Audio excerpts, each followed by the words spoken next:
Another interesting story, though, Saagar, on the Stop the Steal front. This fits with the exact same frame, so let's put this up there on the screen. You guys will recall we brought you this news several weeks ago that Mo Brooks, the congressman from Alabama who was running in the primary there for the Senate seat that was open, was ditched by Trump for going, quote, woke. Now, I don't like wokeness. However, the president's definition is getting pretty expansive here because what Trump accused Mo Brooks of going woke for was basically saying, I'm not gonna vote to decertify the election if I were to become senator. By the way, he didn't even say that about a future election. He said it about the past election. Right, and also he said something vague like, I think it's time we look forward. Yeah, he said we need to move on from what happened in 2020, and which okay. By the way, this is a dude who literally spoke at that January 6th he was at the rally. Yeah, that's right. So it's not like he's been a squish. In reality, what happened here, I don't think that he really thought he'd, quote, gone woke. I think he thought he was gonna lose. Yeah, and then what happened, and he didn't want to be humiliated again. And look, he's got a decent enough track record, especially if Oz wins. But it's like I said, in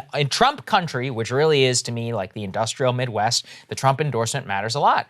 In the Deep South, like a Jeff Sessions, I mean, Jeff Sessions did lose, I guess, to be fair, whenever he was running. But in the Deep South, where a lot of these people, especially with Trump more off the scene than he was at the time, it's not so clear whether Republicans there are going to take all of their cues from Trump. And what they point to here, Krystal, is that Mo Brooks is in a dead heat with Kelly Britt, who looks like she could be with Britt, who at this time, is holding 31%. This is from the Alabama Daily News Gray TV poll that just came out on Thursday. But Brooks was at 29%, well within the margin of error. And I just think it shows you what's also interesting is that the other parts of the Republican establishment are also kind of coming to Mo Brooks's defense. So you both have Ted Cruz and Rand Paul, who are down in Alabama in a last-minute effort in order to try and get Mo Brooks elected. He is actually desperately hated by Mitch McConnell because he's more of a rabble-rouser like a Rand Paul or a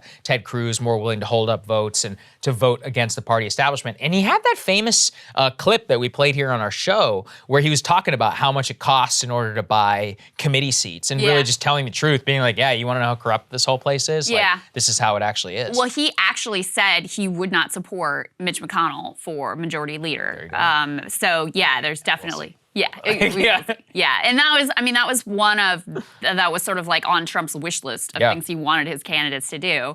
So Mo Brooks checked every box, but since it looked like he was going to lose, Trump walks away. He unendorses. He throws the most sort of the worst thing you can possibly call someone in the Republican Party, which is woke. He throws that terminology at him. And then my understanding of what happened here, I'm no expert on Alabama politics, but Katie Britt is kind of the, she's a former chief of staff to Senator Richard Shelby. She's kind of the establishment, pick, the sort of Chamber of Commerce pick here, I guess you would say. And then Brooks and the other dude, Mike Durant, who's a retired Black Hawk Down Army pilot, those two have been trading off. So when Brooks was down, Durant was up. Now Durant has fallen off and Brooks has risen in the polls now to sort of rival Katie Britt.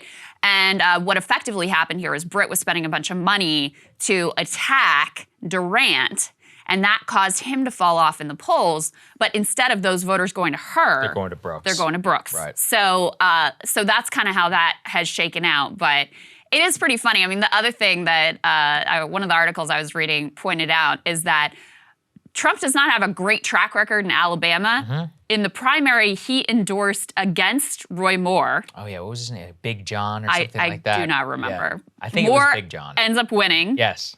And then Trump endorses Moore for the general election, and then he ends up losing. So Trump's track record in Alabama in particular, not terribly good at this point. I honestly think a lot of Trump's influence, where it's the most significant and where it doesn't matter as much, I do think it has a lot to do with how well-defined these public officials are in terms of the public's mind to start with.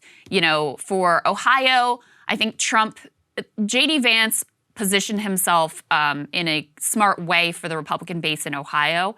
and Trump giving him his blessing sort of created a permission structure for them to forgive the things he'd said about Trump in the past. Like there was a desire to sort of support him. Trump gives him his blessing. The field is relatively undefined candidates. You know, Oz, there was a lot of skepticism about him, but none of those other candidates in that primary in Pennsylvania are particularly well defined. So Trump, you know, the fact that you had a three-way split there and Trump putting the blessing on Oz maybe looks like potentially gave him enough to get him over the edge, but definitely not having the same impact in Georgia or in Alabama at this point. Yeah, no, I think that's right. Cable news is ripping us apart, dividing the country, making it impossible to function as a society, and making it impossible to know just what is true and what is false. But the good news is they are failing and they know it. That is why we're building something new, a new mainstream, a healthier one, something more trustworthy, something that we are going to need in one of the most pivotal times in American history. We are building up here for the midterms, for the upcoming presidential election, but we need your help. So if you can help us out by becoming a premium member today at breakingpoints.com, we're trying to change America for the better and the entire world. So what are you waiting for, guys? Go to breakingpoints.com and sign up and help us build a new mainstream.